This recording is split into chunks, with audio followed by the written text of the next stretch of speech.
আসসালামু আলাইকুম বন্ধুরা। আজকের লেকচারে আমরা পাঞ্চুয়েশন অ্যান্ড ক্যাপিটালাইজেশন নিয়ে আলোচনা করব, অর্থাৎ কোনো ইংরেজি সেন্টেন্সে কখন আমরা পাঞ্চুয়েশন মার্ক ব্যবহার করব এবং কখন ক্যাপিটাল লেটার ব্যবহার করব তা নিয়ে আজকে আলোচনা করব। তো প্রথমেই আমরা জানব যে পাঞ্চুয়েশন মার্ক কী এবং এর প্রকারভেদ সম্পর্কে। তো পাঞ্চুয়েশন মার্ক হলো যে মনের ভাব ভাষাতে সুস্পষ্টভাবে ব্যক্ত করার জন্য সেন্টেন্সের মধ্যে বা শেষে বিশেষ কিছু চিহ্ন ব্যবহৃত হয়ে থাকে। এই চিহ্নকে পাঞ্চুয়েশন মার্ক বলে, অর্থাৎ মনের ভাব সুস্পষ্টভাবে ব্যক্ত করার জন্য কিছু চিহ্ন ব্যবহৃত হয় তা সেন্টেন্সের মধ্যে বা শেষে, এবং সেই চিহ্নগুলোকে আমরা পাঞ্চুয়েশন মার্ক বলে থাকি। এখন পাঞ্চুয়েশন মার্ককে আবার আমরা 11টি প্রধান ভাগে ভাগ করে থাকি। এর মধ্যে প্রথমেই রয়েছে ফুল স্টপ,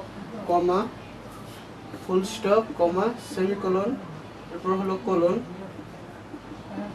এরপর হলো note of interrogation, exclamation, inverted comma, apostrophe, hyphen, dash এবং ব্র্যাকেট। অর্থাৎ এই 11টি প্রধান ভাগে আমরা পাঞ্চুয়েশন মার্ককে ভাগ করতে পারি। তো এখন আমরা এদের আলাদাভাবে ফুল স্টপ নিয়ে আলোচনা করব। তো ফুল স্টপ দ্বারা কি বোঝায়? ফুল স্টপ দ্বারা কিন্তু দীর্ঘ বিরতি বোঝায়, অর্থাৎ কোনো একটি সেন্টেন্সে ফুল স্টপ যদি ব্যবহার করা হয় তখন সেই সেন্টেন্সটার সমাপ্তি বোঝায়। তো প্রথমে আমরা দেখছি যে এখানে বলা হয়েছে যে সম্পূর্ণভাবে থামার জন্য অ্যাসার্টিভ, ইম্পারেটিভ এবং অপারেটিভ সেন্টেন্সের শেষে কিন্তু এই চিহ্নটি ব্যবহৃত হয়। অর্থাৎ কোনো সেন্টেন্স সম্পূর্ণভাবে থামার জন্য কিন্তু অ্যাসার্টিভ, অপারেটিভ এবং ইম্পারেটিভ সেন্টেন্সের শেষে কিন্তু ফুল স্টপ ব্যবহৃত হয়। যদি একটা সেন্টেন্স লিখি যে my name is Khan, so my name is Khan, এই সেন্টেন্সটার পূর্ণ সমাপ্তি ঘটেছে, অর্থাৎ এই সেন্টেন্সের পর কিন্তু আর কোনো ওয়ার্ড এখানে পড়ছে না। অর্থাৎ এই সেন্টেন্সটি এই খানের পরে ফুল স্টপ ব্যবহার করে আমরা এই সেন্টেন্সটির পূর্ণ একটি সমাপ্তি বোঝাচ্ছি।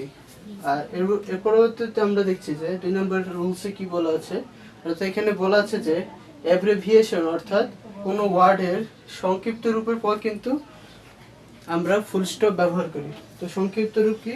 যেমন আমরা বলি যে MA, অর্থাৎ MA, এরপর হলো USA, এটা কি? যে ইউনাইটেড স্টেটস অফ আমেরিকা। এরপর কিন্তু আমরা ফুল স্টপ ব্যবহার করে থাকি, অর্থাৎ কোনো ওয়ার্ডের সংক্ষিপ্ত রূপের পর কিন্তু ফুল স্টপ ব্যবহৃত হয়।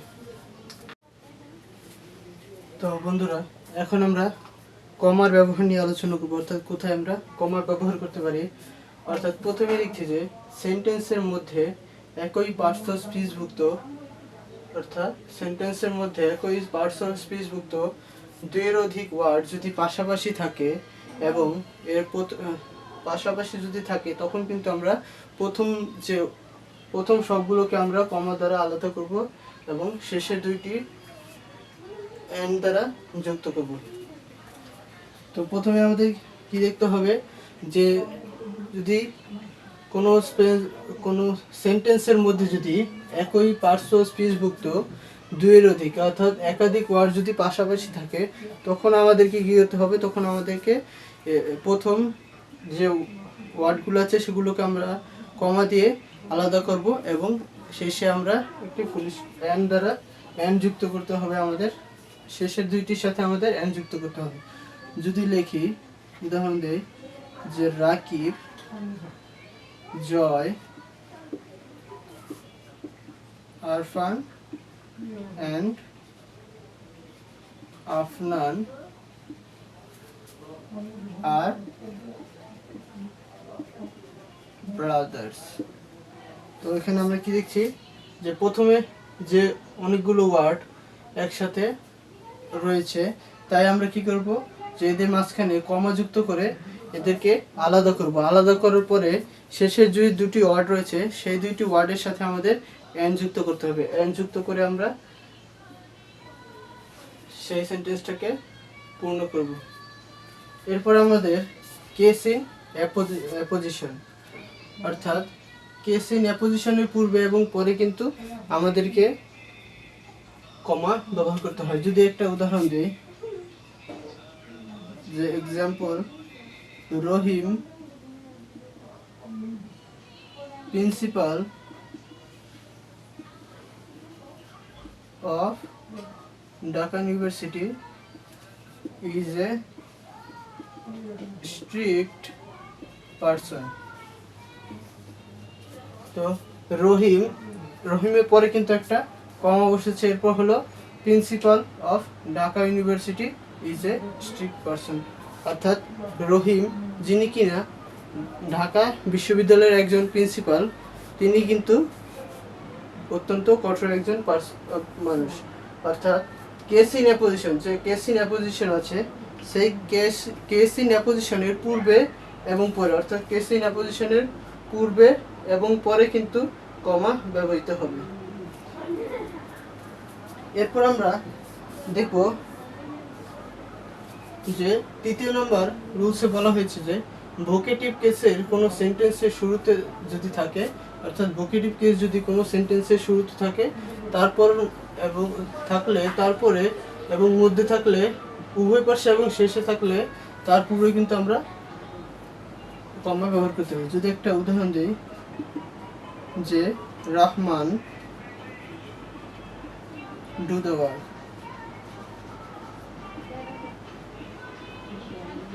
অর্থাৎ রহমান ডু দ্য ওয়ার্ক, অর্থাৎ ভোকেটিভ কেস যে আছে, ভোকেটিভ কেসটার যদি শুরুতে থাকে, তখন শুরুতে থাকলে তারপরে অথবা যদি মধ্যে থাকে তখন এর উভয় পাশে হয় কমা, আর যদি শেষে থাকে তখন কিন্তু তার পূর্বে কমা বসে। এখানে কিন্তু পূর্বে কমা বসছে।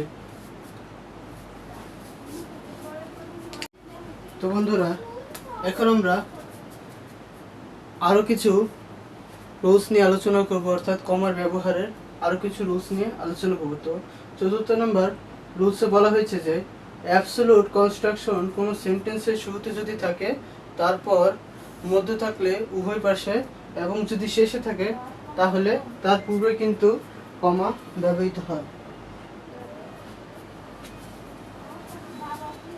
অর্থাৎ কোনো অ্যাবসলিউট কনস্ট্রাকশন কোনো সেন্টেন্সের শুরুতে থাকলে, যদি একটা উদাহরণ দিই, যে the dinner being over we left the place,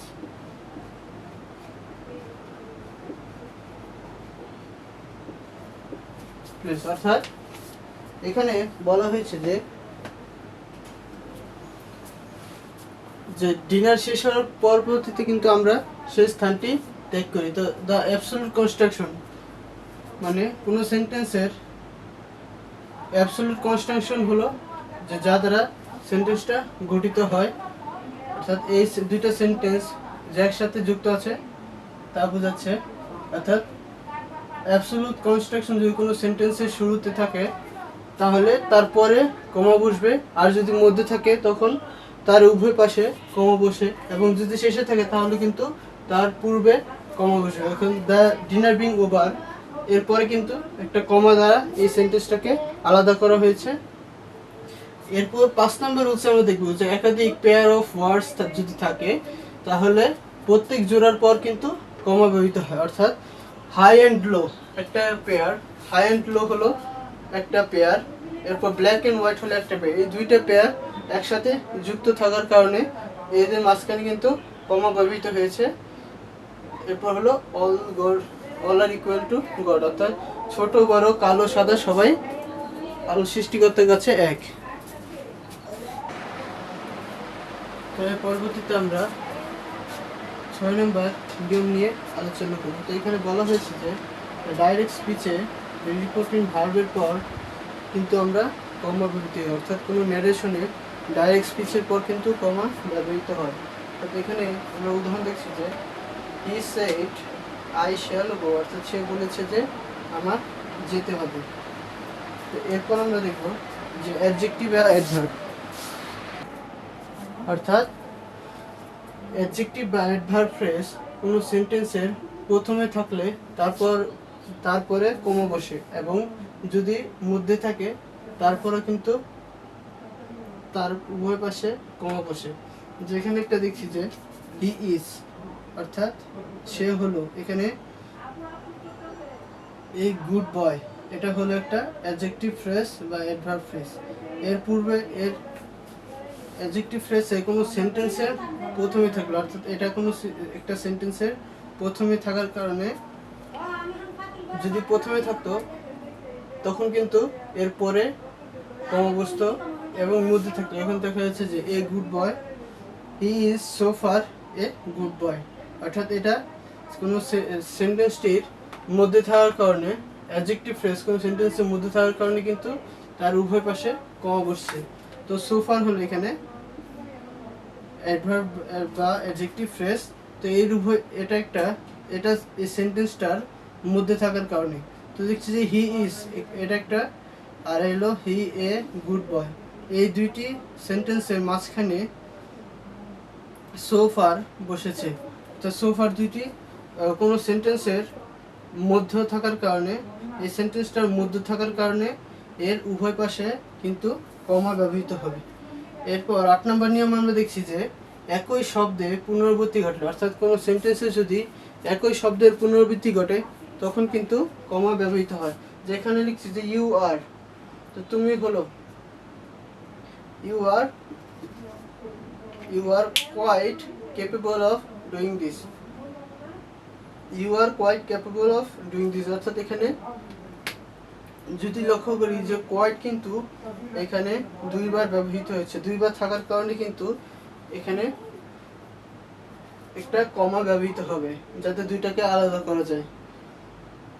you are quite, এরপর একটা কমা বসবে এবং quite capable of doing this.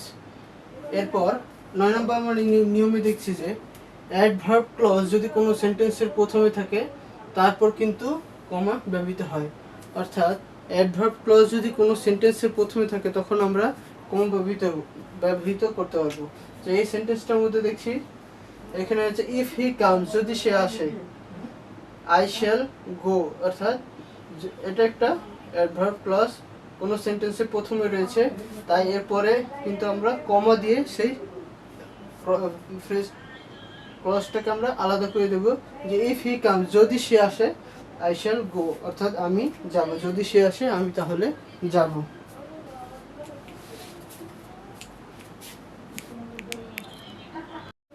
তো বন্ধুরা, এখন আমরা সেমিকোলন নিয়ে আলোচনা করব, অর্থাৎ সেমিকোলনের ব্যবহার নিয়ে। তো এটা হলো যে কমার চেয়ে অধিক সময় বিরতি চিহ্ন হিসেবে সেমিকোলন ব্যবহৃত হয়, অর্থাৎ সাধারণত কমার সময় যে কমা ব্যবহার করলে যতটুকু বিরতি সময়ের প্রয়োজন হয়, সেমিকোলন ব্যবহার করলে কিন্তু তার চেয়ে বেশি বিরতি সময় প্রয়োজন হয়। অর্থাৎ প্রথম রুলসে যদি দেখি যে সেমিকোলনের ব্যবহারে প্রথম রুলস হলো যে কোঅর্ডিনেটিং কনজাংশন সমূহে যখন কনজাংশন বাদ দেওয়া হয় তখন কিন্তু সেমিকোলন ব্যবহৃত হয়, অর্থাৎ কোনো একটি সেন্টেন্সের কোঅর্ডিনেটিং কনজাংশনে যখন আমরা কনজাংশনকে বাদ দিব তখন কিন্তু আমরা সেমিকোলন ব্যবহার করব। এখন দেখছি যে we went to the playground, এরপর একটা সেমিকোলন বসেছে, এরপর উই প্লেড ফুটবল, এরপর আরেকটা সেমিকোলন বসেছে, এরপর উই এনজয়েড আওয়ারসেলভস, অর্থাৎ আমরা খেলা মাঠে গেলাম, এরপর আমরা ফুটবল খেললাম, এরপর আমরা নিজেদের মধ্যে আনন্দ ভাগাভাগি করলাম বা নিজেরা এনজয় করলাম বা আনন্দ করলাম। তো এখানে কনজাংশন, অর্থাৎ কনজাংশন বলতে কি বুঝি আমরা, কনজাংশনগুলো হলো এখানে বাদ দেওয়া হয়েছে, যে অ্যান্ড, এরপর হলো যে শব্দের দুইটি ফ্রেজ বা ক্লজকে একসাথে যুক্ত করেছে সেই কনজাংশনগুলো, অর্থাৎ অ্যান্ড যদি লিখি যে এন্ড, এই এন্ডকে বাদ দিয়ে আমরা সেখানে সেমিকোলন ব্যবহার করি। তো এখানে আমরা দেখতে পাচ্ছি যে দ্বিতীয়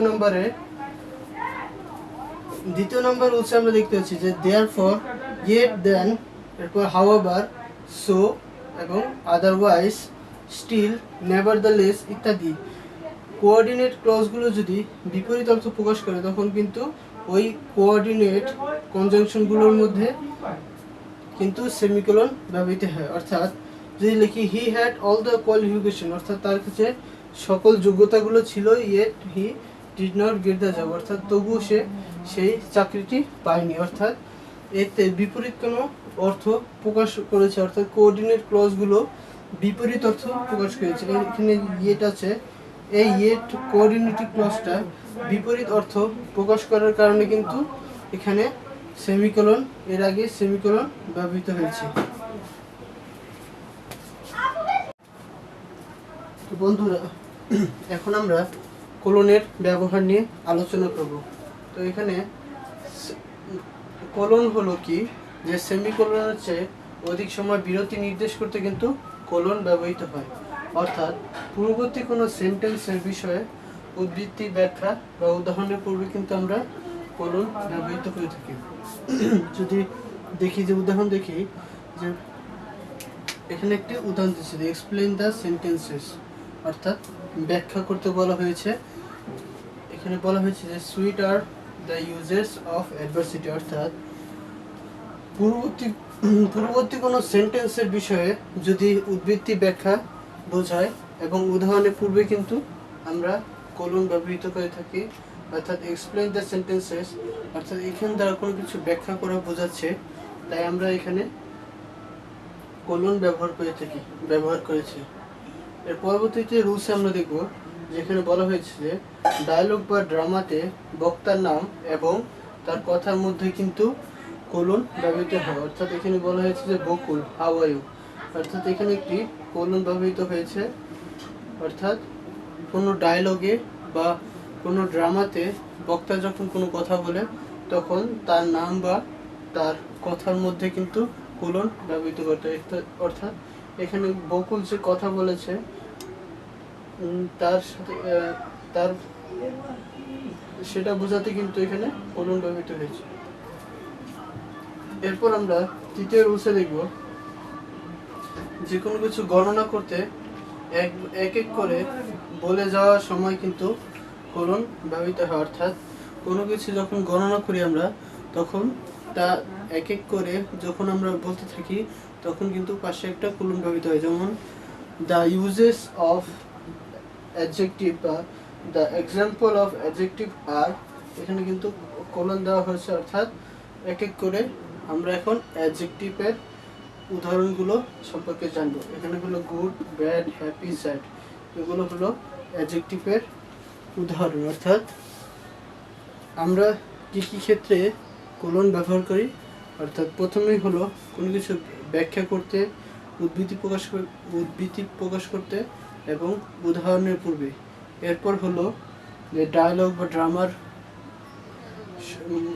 ড্রামা এবং কথার মধ্যে কিন্তু বক্তার কথার মধ্যে কিন্তু আমরা বক্তার নাম এবং কথার মধ্যে কিন্তু আমরা কোলন ব্যবহার করে থাকি। এরপর হলো যে কোনো কিছু গণনা করতে এক এক করে বলে যাওয়ার সময় কিন্তু আমরা কোলন ব্যবহার করে থাকি। তো বন্ধুরা, এখন আমি ইন্টারোগেশন মার্ক নিয়ে আলোচনা করব। অর্থাৎ কোনো ইন্টারোগেশন সেন্টেন্সের শেষে যদি নোট অফ ইন্টারোগেশন বসে, অর্থাৎ কোনো একটি ইন্টারোগেশন সেন্টেন্সের শেষে নোট অফ ইন্টারোগেশন বসে, যদি আমরা বলি যে হোয়ার আর ইউ গোয়িং, তখন কিন্তু একটা কোনো প্রশ্ন করা বোঝায়, তখন কিন্তু তার শেষে সেই সেন্টেন্সের শেষে কিন্তু প্রশ্নবোধক চিহ্ন বসে। কিন্তু যদি ইনডাইরেক্ট কোনো প্রশ্ন করা হয় এবং ডিপেন্ডেন্ট কোশ্চেনে যদি ইন্টারোগেশন বসে না, ফুল স্টপ বসে, অর্থাৎ কোনো প্রশ্ন যদি ইনডাইরেক্টলি করা হয় তখন কিন্তু তার শেষে কোনো কোয়েশ্চেন মার্ক বসে না, তার শেষে কিন্তু ফুল স্টপ বসে।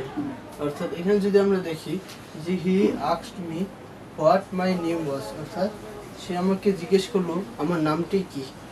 এখানে কিন্তু ডাইরেক্টলি প্রশ্নটা করা হয়নি, ইনডাইরেক্টলি প্রশ্নটি করা হয়েছে, তাই এখানে কিন্তু প্রশ্নবোধক চিহ্ন না বসে এখানে একটি ফুল স্টপ বসছে। এর পরবর্তীতে আমরা দেখব যে নোট অফ এক্সক্লেমেশন, অর্থাৎ বিস্ময়কর চিহ্ন। এক্সক্লেমেটরি সেন্টেন্সের শেষে যদি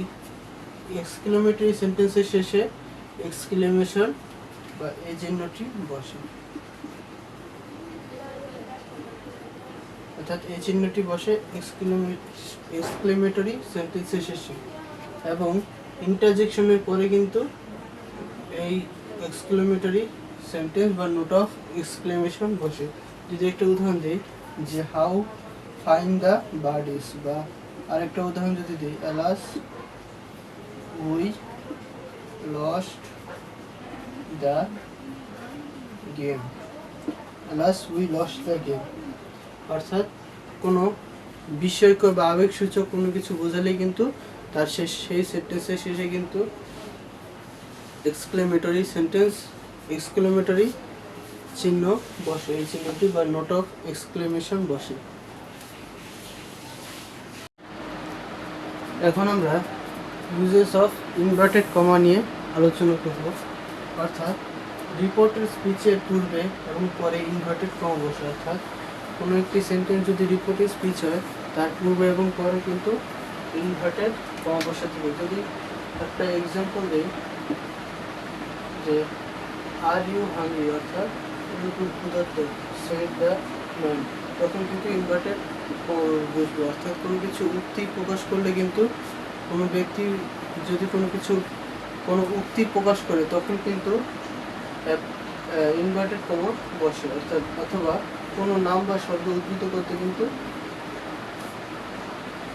ইনভার্টেড কমা বসে। যদি একটা বলি যে হ্যামলেট হলো একটা কবিতার নাম, এবং এখানে বলা হলো যে Hamlet is written by William Shakespeare, অর্থাৎ হ্যামলেট সাহিত্যটি কিন্তু উইলিয়াম শেক্সপিয়ার কর্তৃক লিখিত হয়েছে। এরপর আমরা অ্যাপোস্ট্রফি নিয়ে আলোচনা করব। তো পসেসিভ কেসে অ্যাপোস্ট্রফি ব্যবহৃত হয়। তো প্রথমে আমরা দেখব যে পসেসিভ কেসে কিন্তু অ্যাপোস্ট্রফি ব্যবহৃত হয়।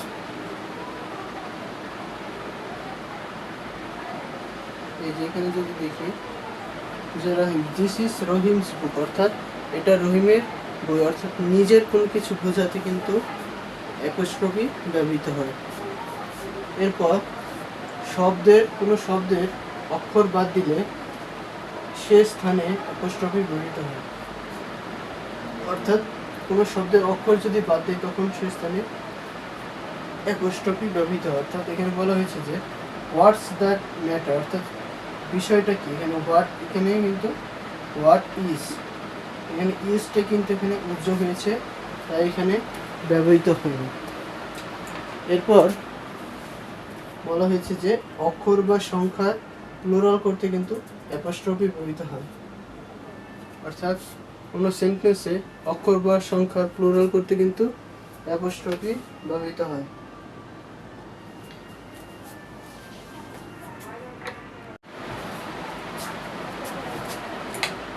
তো বন্ধুরা, এখন আমি হাইফেন নিয়ে আলোচনা করব। ইউজেস অফ হাইফেন, অর্থাৎ কম্পাউন্ড ওয়ার্ডের বিভিন্ন অংশ যুক্ত করতে কিন্তু হাইফেন ব্যবহৃত হয়। অর্থাৎ এক্স ফাদার ইন ল, অর্থাৎ ফাদার একটা ওয়ার্ড, তার সাথে ইন ল একটি ওয়ার্ড, দুইটা ওয়ার্ড একসাথে যুক্ত হয়ে কিন্তু হাইফেন যুক্ত করার জন্য কিন্তু আমরা হাইফেন ব্যবহার করেছি। অর্থাৎ কম্পাউন্ড ওয়ার্ডের বিভিন্ন অংশ যুক্ত করতে হাইফেন ব্যবহৃত হয়। এরপর ছত্রের অংশে কোনো ওয়ার্ড লেখা সম্পূর্ণ না হলে তারপর হাইফেন বসিয়ে বাকি অংশ পরের ছত্রে লিখতে হয়। অর্থাৎ ছত্রের শেষে কোনো ওয়ার্ড লেখা সম্পূর্ণ না হলে, ছত্রের শেষে কোনো ওয়ার্ড লেখা সম্পূর্ণ না হলে তারপর হাইফেন বসিয়ে বাকি অংশ পরের ছত্রে লিখতে হয়। যদি একটা উদাহরণ দিই যে আই স হিম ইয়েস্টারডে, অর্থাৎ I saw him yesterday, এখন এখানে হাইফেন কোথায় বসবে। এখন যদি খেয়াল করি,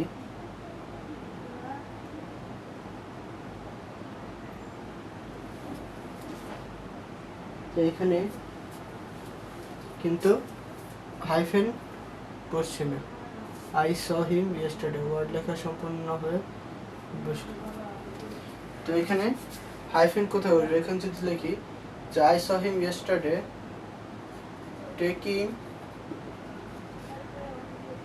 এ শাওয়ার ইন দ্য রিভার, আমি আই স হিম ইয়েস্টারডে অর্থাৎ কোনো ওয়ার্ড লেখা সম্পূর্ণ না হলে তারপর হাইফেন বসিয়ে বাকি অংশ লিখতে হয়। তাহলে এখানে আই স হিম ইয়েস্টারডে এটা পুরোপুরি সম্পূর্ণ হয়নি, এর সাথে আমরা একটা হাইফেন বসিয়ে বাকি অংশটি লিখলাম। তো এখন আমরা লিখব যে ইউজেস অফ ড্যাশ, অর্থাৎ চিন্তা ভাবের আকস্মিক পরিবর্তন বোঝাতে কিন্তু ড্যাশ ব্যবহৃত হয়ে থাকে, অর্থাৎ চিন্তা বা ভাবের আকস্মিক পরিবর্তন বোঝাতে এই ড্যাশ চিহ্নটি ব্যবহৃত হয়ে থাকে। যে if I had not lost all my wealth, ড্যাশটা কিন্তু এভাবে হয়, but why look back at the past. এরপর ওয়ার্ড ইন অ্যাপোজিশন নির্দেশ করতে, অর্থাৎ he sold many things such as furniture, bench ইত্যাদি। এরপর হলো সেন্টেন্সের মধ্যে কোনো অসংলগ্ন অংশ বোঝাতে তার আগে এবং পরে কিন্তু ড্যাশ ব্যবহৃত হয়। তাহলে all the men both rich and poor will die. এরপর হেজিটেটিং ফল্টারিং স্পিচ নির্দেশ করে কিন্তু আমরা ড্যাশ চিহ্নটি ব্যবহৃত করে থাকি, অর্থাৎ I year I that I have passed. অর্থাৎ এখানে এই ওয়ার্ড কোনো কিছু বলতে গেলে এখানে হেজিটেট করছে, তাই এখানে কিন্তু ড্যাশ চিহ্নটি ব্যবহৃত হয়েছে।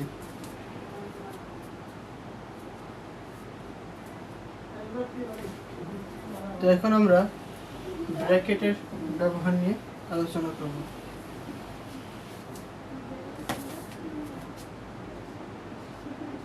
Uses of bracket. Uses of bracket হলো কোনো কিছু ব্যাখ্যা করতে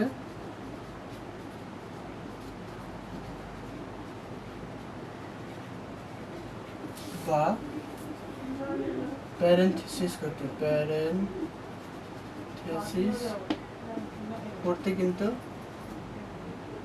ব্যাখ্যা করতে বা প্যারেনথেসিস করতে ব্র্যাকেট ব্যবহৃত হয়। অর্থাৎ কোনো কিছু ব্যাখ্যা করতে বা প্যারেনথেসিস করতে কিন্তু ব্র্যাকেট ব্যবহৃত হয়।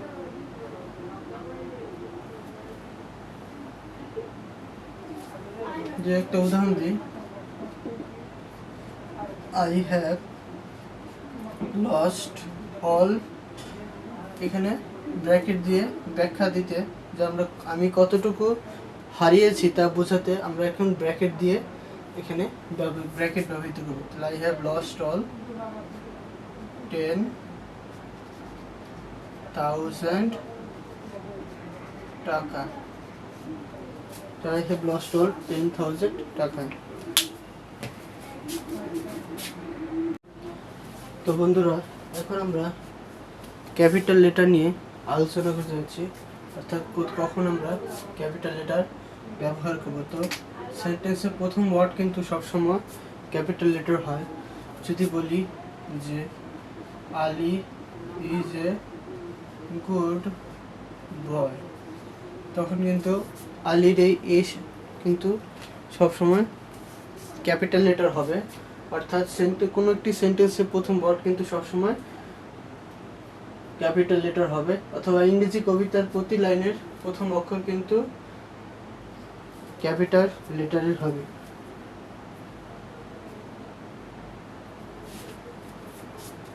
যদি উদাহরণ দিই, the music is in my heart, অর্থাৎ এই কবিতার এই অংশটির প্রথম অক্ষর কিন্তু ক্যাপিটাল লেটার হবে। এরপর হলো যে বলা আছে যে প্রপার নাউন এবং প্রপার অ্যাডজেক্টিভের প্রথম লেটার ক্যাপিটাল হয়,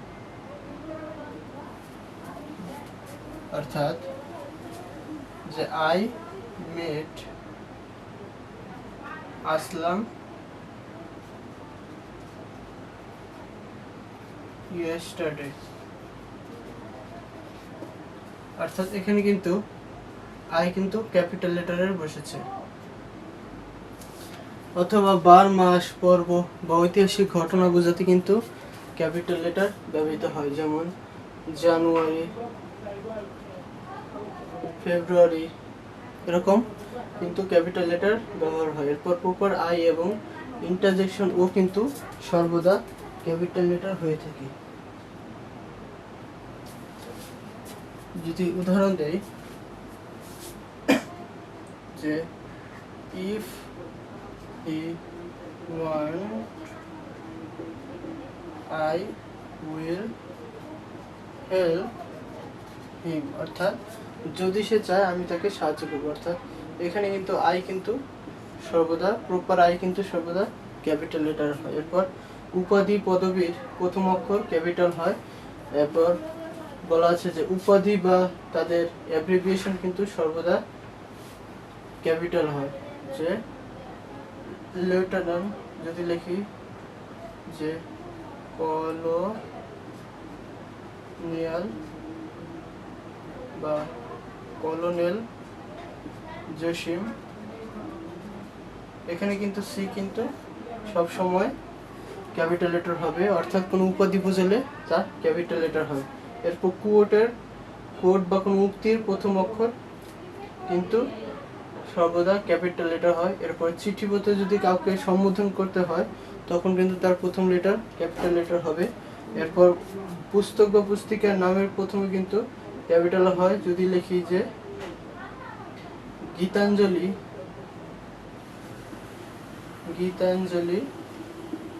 এখানে জিটা কিন্তু ক্যাপিটাল লেটার হয়েছে, কারণ এখানে কোনো পুস্তককে বোঝানো হয়েছে। এরপর ব্যবসা বা শিক্ষা প্রতিষ্ঠান, উপাসনালয়, সমিতি ও দলের প্রত্যেকের ওয়ার্ডের প্রথম ওয়ার্ড কিন্তু প্রথম লেটার কিন্তু ক্যাপিটাল হবে। যদি একটা উদাহরণ দিই যে আওয়ামী লীগ, এখানে কিন্তু ক্যাপিটাল লেটার হয়েছে এটা।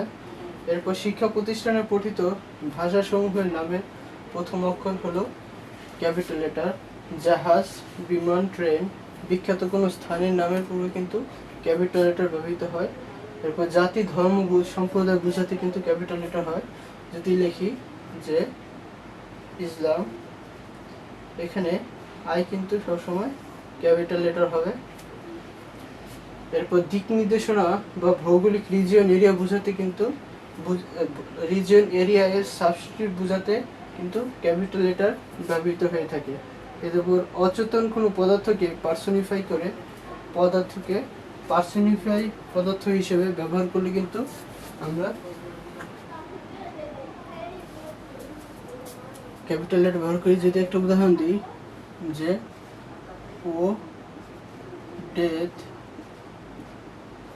লিভ মি অ্যালোন, অর্থাৎ এখানে বলা হয়েছে যে মৃত্যুকে উদ্দেশ্য করে, এখানে মৃত্যু একটি অপদার্থ, অর্থাৎ এর কোনো ব্যক্তি জগতে কোনো উপস্থিতি নেই, কিন্তু এই সেন্টেন্সে একে একটি ব্যক্তি মর্যাদা দেওয়া হয়েছে, তাই এখানে ডেথটা কিন্তু ক্যাপিটাল লেটার হবে। এরপর আল্লাহ তাআলার নামবাচক শব্দ বা এর প্রোনাউন হিসেবে কিন্তু প্রথম অক্ষর ক্যাপিটাল হয়। তো এভাবে আমরা ক্যাপিটাল লেটার এবং পাঞ্চুয়েশন এর নিয়ে আলোচনা করলাম। তো আজকে ভিডিওতে এই পর্যন্তই। সবাইকে দেখার জন্য ধন্যবাদ। আসসালামু আলাইকুম।